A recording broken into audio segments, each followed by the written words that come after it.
মধ্যপ্রাচ্যে স্থায়ী শান্তি প্রতিষ্ঠা বিষয়ক বিশ্ব নেতাদের সম্মেলনের এক হালকা মেজাজের মুহূর্তে তুরস্কের প্রেসিডেন্ট রিসেপ তাইয়েপ এরদোয়ান ইতালির প্রধানমন্ত্রী জর্জিয়া মেলোনিকে ধূমপান ছাড়ার পরামর্শ দিয়েছেন। সোমবার লোহিত সাগরের তীরে অনুষ্ঠিত সম্মেলনের অনানুষ্ঠানিক আলোচনায় এরদোয়ান মেলোনির দিকে তাকিয়ে বলেন, আপনাকে বিমান থেকে নামার সময় দারুণ দেখেছিলাম, কিন্তু একটা ব্যাপার আছে, আপনার ধূমপানের অভ্যাসটা ছাড়তে হবে।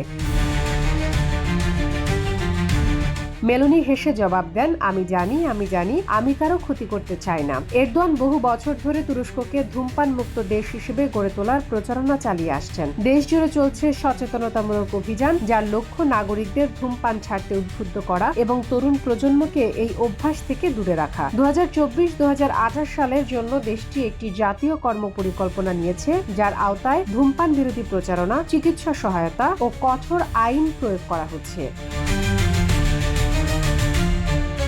অতীতে মেলোনি নিজেও স্বীকার করেছেন, ধূমপান তার কূটনৈতিক জীবনের একটি সহায়ক অভ্যাস। তিনি জানিয়েছেন, অনেক সময় নেতাদের সঙ্গে অনানুষ্ঠানিক আলাপ এবং সম্পর্ক গড়ে তুলতে ধূমপানের বিরতি কাজে লাগে। গুরুতর রাজনৈতিক আলোচনার মাঝেও এরদোয়ান এবং মেলোনির বন্ধুত্বপূর্ণ কথোপকথন সামাজিক যোগাযোগ মাধ্যমে দ্রুত ভাইরাল হয়েছে।